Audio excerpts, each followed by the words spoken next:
maybe I can, I don't know, clamp them on something. Just pull them back like this. Just leave them there.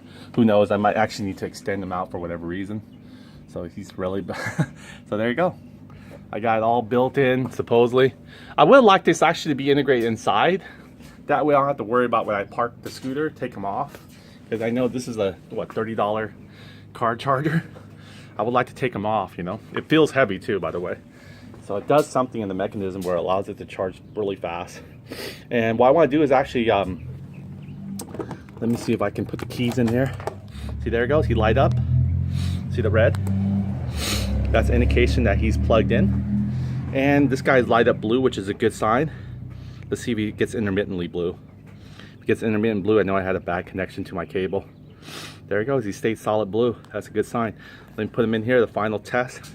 I'm gonna actually put him on my phone itself. See if it says charging. Take it off. Sweet. I'm jiggling my phone. See if it can take the tolerance bump. Yes, it works. This guy's ready. Awesome.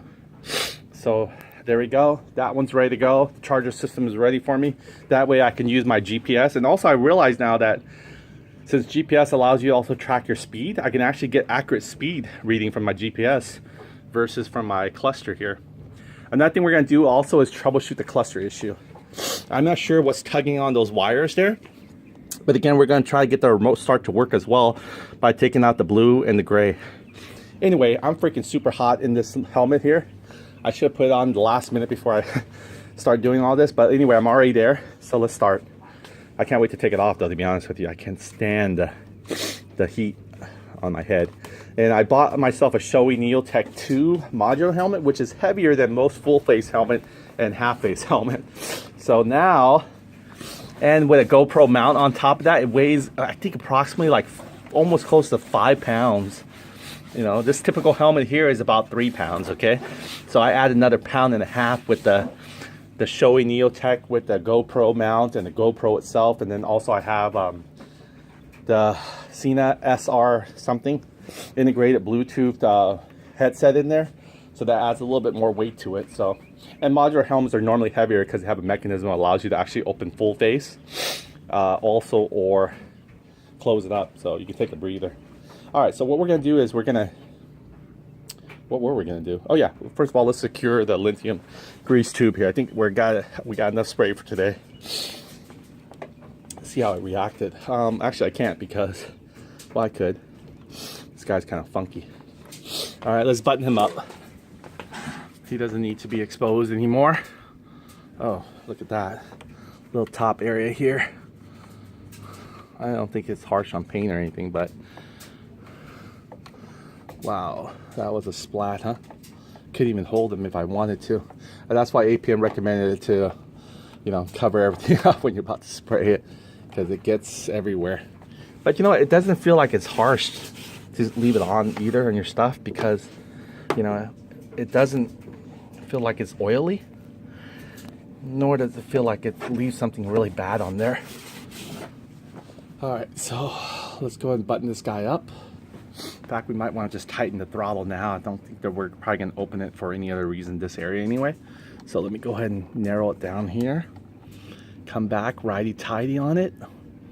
We can leave it back up as possible. We love that tightness feel of the throttle. And I think I might. We'll see. Huh. It's just clamped on there. All right, let's go ahead and keep driving this guy forward until we feel. See, this what this does is stretching the sleeve against the cable inside, the throttle cable, so it puts more tension on this side versus having it slacked over here, right? So that's why you get a little bit more stiffer here. Now it's coming loose again because we kind of tighten it. See, I have a little bit free play again. It's still not going to make this guy spin freely, so we'll still work on some lithium in there. In fact, we might be able to squeeze some lithium in there too, out of the areas that we need lithium the most. But on plastic, I don't know. It doesn't feel like it's adding anything lubricant to it, you know what I mean? I think it might have been reversed. I might have made it more stickier. I think the only reason it could actually stay there is probably, what do you call it? Grease itself, purely. But yeah, I like the way this is. Look how it kind of buttoned up. This is always going to gap anyway, so it's not like I wedged the gap because the cable, you can see here, the cable's able to flex in and out fluidly here. So it's not putting pressure on this guy to stay open. It's just the way it is. Just the way they designed, unfortunately. But it's okay. It's cool. I'll probably, look, I have so much storage here. This is not the main storage. This guy here, I mean, there's enough storage here to put like a full face helmet. You know what I mean? So it's not like, probably not a full face helmet, maybe a half face or something. But that's enough storage there. And this guy here could take the whole shebang.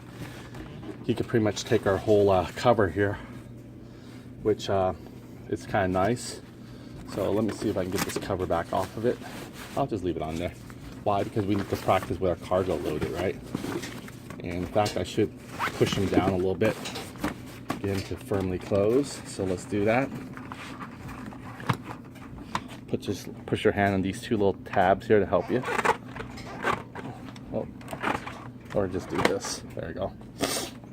When I'm putting pressure on this one, I know that this guy here is helping me a little bit. So pros and cons. Also, I'm thinking, since, you know what, the rim tape here actually gives us like little stars. They come with little stars. I don't know why they gave you extra little stars. And also, I think they come with an extra strip in case you messed up on one or so, or, you know, the adhesive didn't stick properly. So let's check it out. Let's open this up and I'll show you what I'm talking about. Here we go. Custom Tailor 33, familiar brand. All right, so it comes with instructions. I kind of watched a little bit of other people's video on how to install it. Look at that. It gives you little stars or even dots. I don't know what the dot's for. But I guess this one section here will do 13-inch. There it goes. The curved strips are for 13-inch rims only. Great. Okay, so what it does is actually is two sets.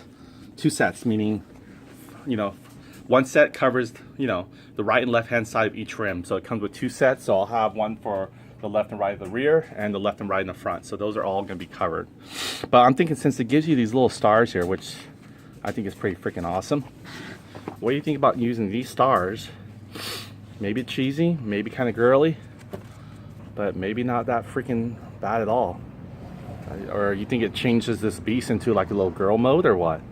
Put a little star right here where all these little imperfection chips are. What do you guys think?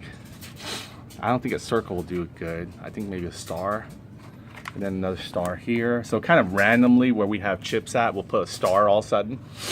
A little dot's a circle. I don't know. I think stars will do us better. So we got 1, 2, 3 stars in use. So let's find out. We got one star here we could put. One star here from the caliper that kind of took a sharp in when it fell. Lucky it didn't rip through my upholstery or whatever this is, vinyl. 1, 2, okay, we got one more in use of a star. Let's see where it could be on this side. See, this side's perfect. The other side would have been the same for us too if I hadn't put the caliper carelessly on here and it fell off. That's what happens when you rush things. Try and find any. No, that's just a little thread. Not that I know of. I don't get too carried. So it's 2 stars. I can live with 2 stars. It doesn't have to be a 3-star rating. 1 star here, 1 star there. I think it should be golden. No, I'm not gonna put it here. That's just too close to each other. Or maybe, I don't know. 1 star here, 1 star there, 1 star here. Maybe it's good to put it here. That way you can actually see your foot area. I don't know. We'll figure it out. But that's what I was planning to do. Get these guys on here as well with the stars. So in the meantime, let's go ahead and tighten this up so we can ready to get buttoned up. And in the meantime, I am going to take this helmet off because I feel like my hat. See, the thing about these guys, if you don't drive around, there's no air circulating, so you're suffocating yourself. You're cooking in your own head sweat there. So it's like a head boil. You know, they have crawdad boils, or you're doing that with your helmet on your head right now. Even though the temperature outside is a good 70 degrees, or even, I think maybe not 69. It's probably around 70, 72. So it's still pretty breezy, but just not enough breeze in there. So I'm gonna take him off, and we're gonna start. One thing good about old helmet, you don't care where you put it, you know what I mean, if it scrapes up or anything like that. But you talk about adding to the aesthetic of looking like a CHP. This guy's a gray helmet like a CHP would probably wear, right? In fact, I had, it's funny because I had the little boom microphone installed, and I kid you not, I totally can play a CHP for Halloween It just looked dead on. So we'll leave that guy alone there. I'll get my hat back off, but I can use my hat. My hat's fine, still has some breeze. But I couldn't stand the fact that the helmet there. Anyway, because we gotta tighten this guy, tighten that guy. I wasn't gonna sit for another 10 minutes. I could put that on quickly in less than 3 minutes. Alright, so let's do this. Let's go ahead and just kind of wipe any of the grease that just kind of fell outside the realm. Alright, so here we go. Let's tighten this guy back up, even though he's pretty greasy. Righty-tighty. We'll save enough room for the thread. Look like the thread's coming forward. I don't know what you want to do. Do we want to go ahead and maybe pull it as fast as we can? See, the more we pull this guy inward, the more he's going to bring more slack upward, which creates looseness on this guy here. So this is pretty much your throttle adjustment, sort of. So I don't know. I kind of like it backed up all the way, to be honest with you, because I felt like this guy was ready to go when I pulled the throttle. You know what I mean? He wasn't playing around. So let's go and back him up again. Back him up where we know he's at least has a few threads to stay on properly. We don't want to back him up like gone. See that? It's getting tighter. See that? It's getting tighter. Let's back him up some more. Look at that, tight now. It's kind of tighter. It's like maybe a good millimeter versus 2 millimeter before. No slack at all. Look, he's not moving anywhere from me. So this is what we want, and this is what we're gonna get. Look at that, I haven't put anything on him yet. I don't understand why these guys get dirty so quickly and then why they turn gray on us so quickly. I think it's something has to do with that hairspray deal, man. Anyway, I could leave the moly graphite grease on here. It helps even, you know, stay lubricant on the plastic so it won't dry out, I guess. So yeah, I kind of like it like, you know, pretty nice and tight. But so I'm gonna do is kind of angle this in a way. So what you want to do is you want to leave this loose so you can angle it. Because if you go like this, I guess you're forcing it to come in a certain position. As long as it doesn't break, you know what I mean? It's couldn't put pressure. If you don't allow this to freely come around where it's at. So I think right here is where we probably want to tighten this guy here. We can prepare to tighten the bolt here. Oh look, I can see even some grease coming in here, which is fine. Hopefully it doesn't get, hopefully we don't spray so much where it gets all into our electronics there. That would be a bad thing because these things don't dry. And it might be a faulty thing that we just did. I think we sprayed enough here where it might have, but it's fine if it sprays here. See, I think that's probably what we did and made it this looser. I think some of the grease kind of got into the throttle, you know, wrap around here, the throttle sleeves.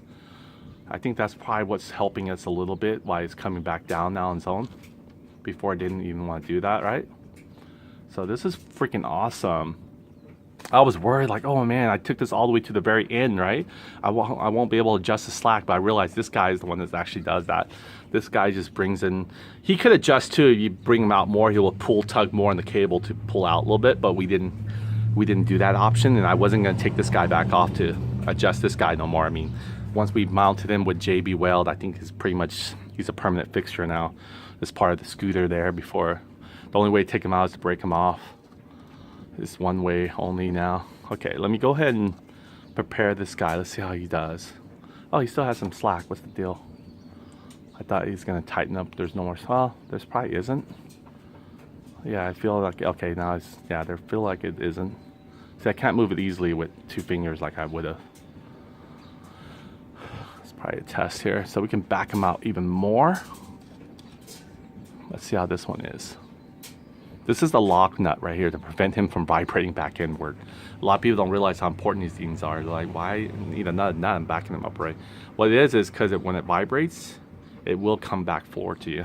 And we're not going to put blue Loctite because we're not even sure yet where we're going to actually have it for sure. So we'll leave it alone so we can adjust it. We wanted to make sure there is some little bit of slack to know that it's not really pulling on the cable while we're starting our scooter. Because we don't want that, right? So I think this is fine. I guess the best way to do it is start the scooter and see how it revs, right?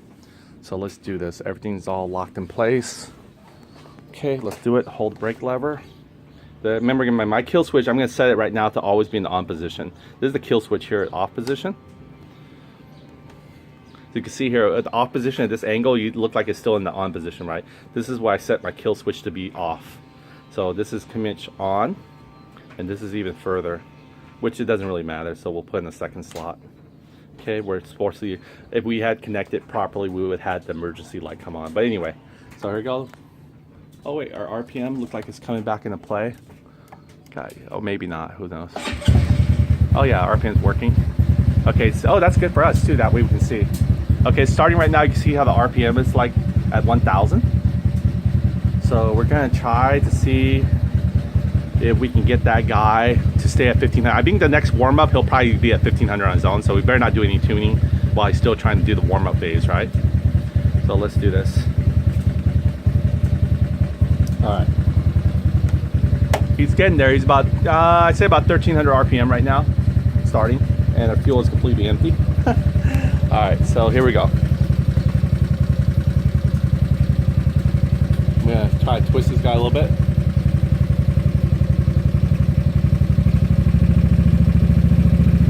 Oh wait, you can see the RPM actually rise. Whoa, it was stuck there. Whoa, I held the brake lever because my throttle is stuck. See, that's why I was wanting to be careful. Oh, that was scary. That was really scary. I thought I was going to auto flight. You know how you hit loose gravel on the scooter? Have you ever been on a scooter with loose gravel? You feel like you're holding the brake, but the thing is pushing forward. That's what it felt like with this guy here.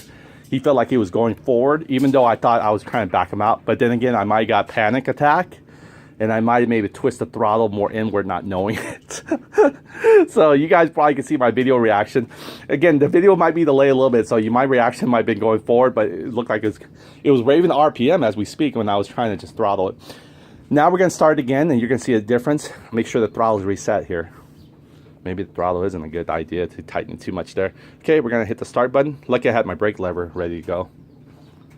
Oh, this is on, right? Oh, my key needs to be on. All right, turn the key on. Let's go and start again. All right, let's remember this. Pretty much down risk is going to be full throttle, okay, or going throttle. Upward like this is loosening the throttle. But when I did upward like this, I felt like it was increasing the RPM. See? That's weird. It felt like it's increasing RPM when I actually pretty much. Wait, am I doing it right? Okay. This way right here, right? When you turn down it this way, you're supposed to increase RPM, right? But watch me as I rotate counterclockwise or clockwise.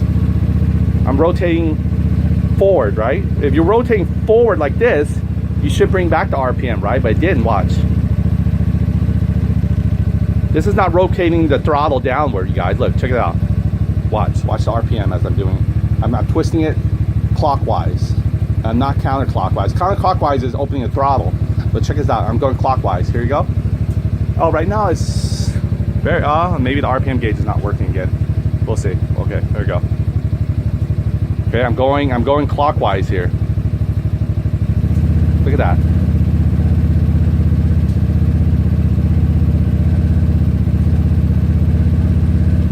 It's like I'm releasing back the throttle, but it's actually making it, you know, higher RPM. That's interesting, huh? I gotta really watch this guy here. So lucky I have my brake lever on. But yeah, so if I'm going clockwise, it roars the engine more. Is that weird? Watch this. See this? This is like backing up your throttle. You hear that? You hear that? Now this is throttling. This is throttling when I'm actually pulling downward or counterclockwise. Hold my brake just in case.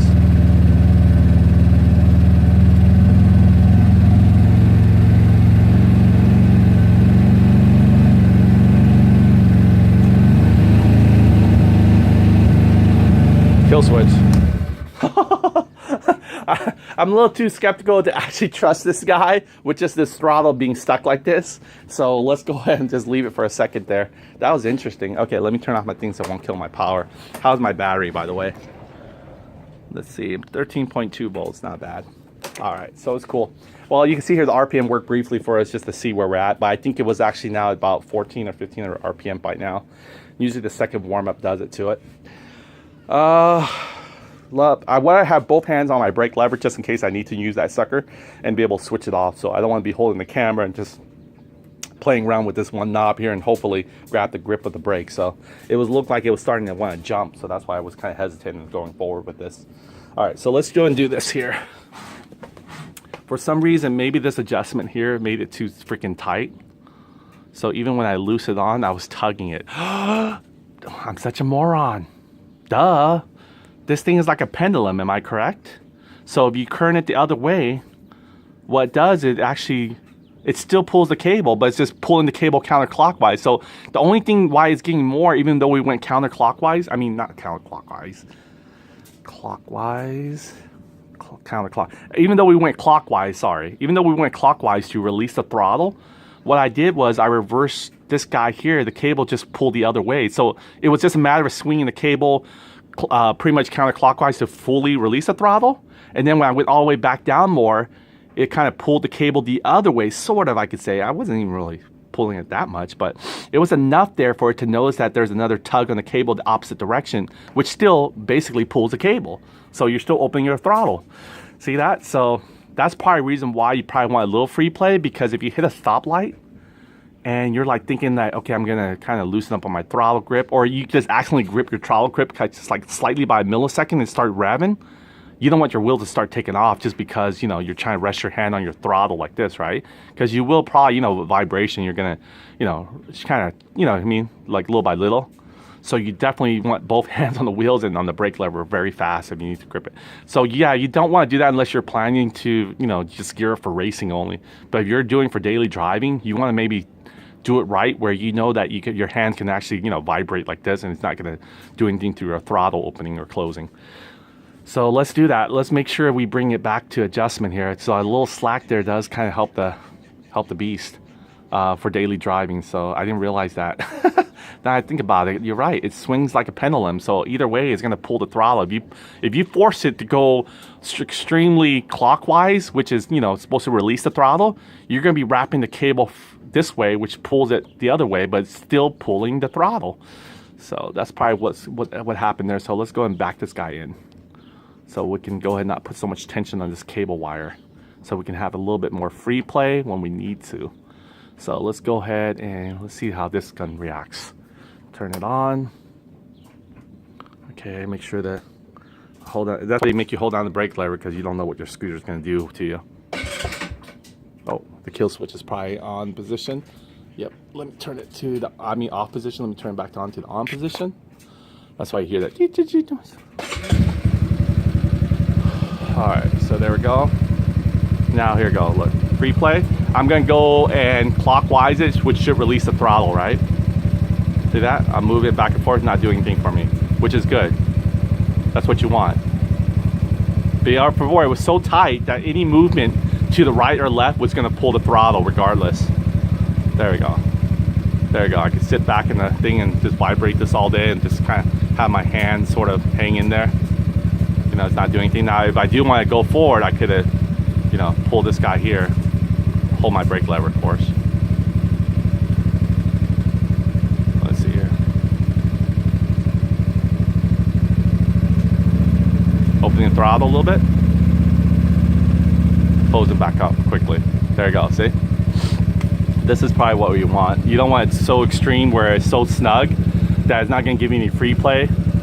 Now when I'm putting this on, it might even tug the cable a little bit, so you gotta be careful when you're doing movement like these. Okay, so I'm pretty confident we're good now. Yeah, that was a little spooky there. So here we go. Real life scenario.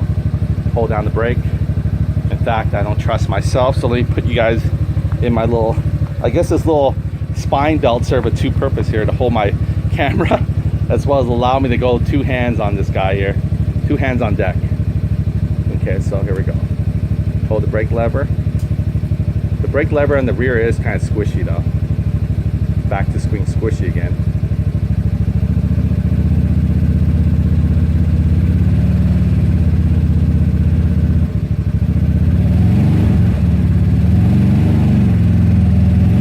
Hear the engine roaring? Now here we go.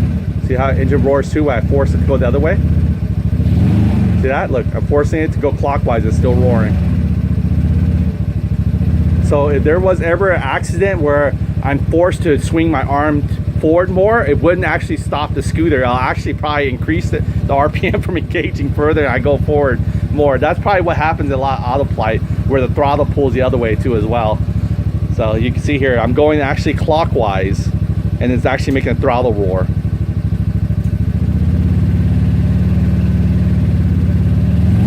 See that? Now I'm going counterclockwise, it's making a throttle roar. Okay, there you go. I have to mostly balance it and bring it back to the middle. So that's what's happening. All right, so we'll go and shut it off with the key. That way we can kill our lights at the same time. All right, so it's good to know that fact. So yeah, we just gotta be really cautious and make sure that's why you don't want your throttle grip to get stuck anywhere, because you can't tell where's the resting spot. You know, you're trying to go back to it, you know, in a split second where it's revving. So that's why you want to make sure these guys are loose and nice. So let's do a little bit of spray on this guy just to make sure again. Now I'm gonna try to just hit it in the areas here where it's not gonna hopefully go in the tube. We just wanna, there we go, there we go. I think got him through the other side as well. I think we did a good job there. Hopefully he's not going in a tube. See, there was no room for him to go anywhere.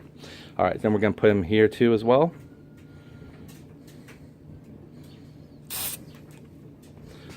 Maybe some here. Don't worry, we'll clean it as we go. I know we put a little grease here already, but maybe a little bit more lithium grease will help kind of keep things lube. Prevent it from going crazy on us. Oh man, look at all that spat. All right, time to wipe again. These are fine. Look how easy they come off, pretty easy. This gives us a good chance to wipe our dusty area anyway. Get a little lithium grease to make it shine. Not a bad trade-off. Not sure what it does to plastic in the long term though. Maybe water stains, water spot stains. I don't know, but it looks like it's coming off with ease. Look at this guy. All right, the mirror's already cleaned it with some nice cleaner. I'm not gonna just rub the mirror with any cloth. I'm gonna use our, you know, we got some more shop rags, so I'm gonna use our shop rag for that guy. All right, there we go. Ew, I don't want to set up everywhere. But it's not like WD-40 where it's gonna make things lube and rust off. It's just gonna go ahead and keep things oily at all times. So this is what we want. We want this guy to stay. There we go. Let's see what this does for us. There we go. See how that? He's coming a little bit more easier. There we go. Look at that. Oh man, is that fast or what? See, I knew it would work. It just needed to be having a little lube to help us. And we want to keep the loop there. However, loop does get dirty because, you know, you have exposed debris and everything else around it. So we'll just clean off any excessive exposure. And we'll just keep wiping as they come out. It's probably the only way we can do it. And then, you know, it's funny because you can actually moisten this guy up too with some of that lube, because he was dry as a popcorn fart. All right, I will clean this part, but I won't not touch the mirror because I do not want to scrape my nice CRG mirrors, or even my Magazi, I guess. That's what they call it. All right, when am I really going to take this off and actually set up everything for the ram bolt and everything? I'm going to do it in just a little bit. In fact, I can start replacing these knobs now, right? But let's go and get this guy cleaned up way with a shop rack, because I don't know if it'll stain or not in the long run. So I think we got everything removed now, I guess. Little spaticles here and there. It's not gonna kill anyone. All right, so let's go and remove this ram mount. Also, I brought this rear wheel here to see if actually will install properly again like I did before. We'll find out. We'll see, we'll see. So let me get a shop rag real quick. And I have some little glass cleaner too, but for right now, it's fine. We'll just, oh, look at that. Look how it leaves that little sticky. So on glass, this is what it does, huh? Look at that. Hopefully it doesn't get harsh on the film. That's okay. I got some good glass cleaner here.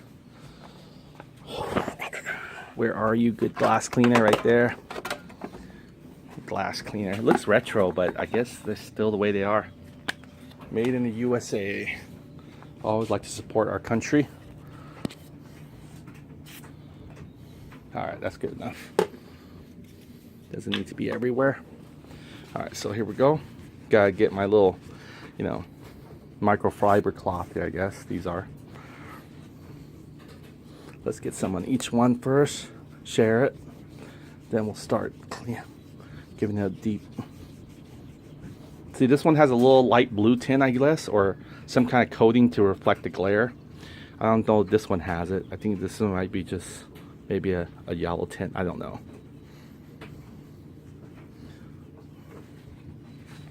And we haven't even got started yet. We've just been cleaning our handlebars and stuff.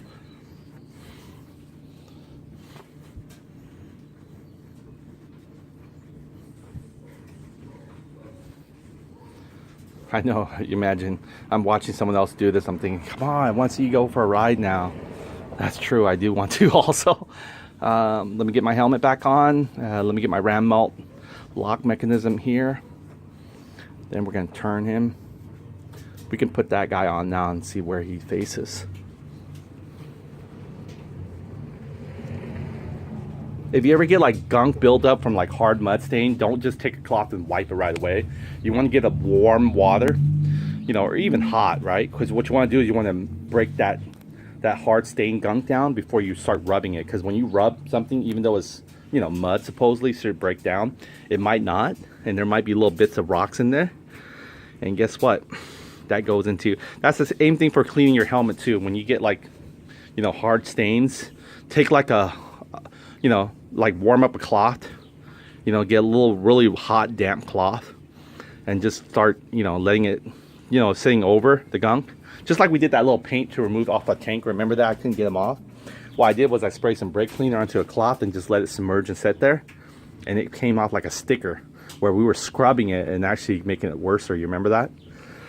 So you guys probably didn't remember that because I actually did it off camera when it peeled off like a sticker. I showed you parts of it, but that thing came off like the whole piece, like it was like a little gag sticker. You know, I have those little fake poops or something you put on someone's car and it just comes off at one piece, and they're thinking, oh man, I gotta get something to wipe this all out. It's gonna mess. It's gonna.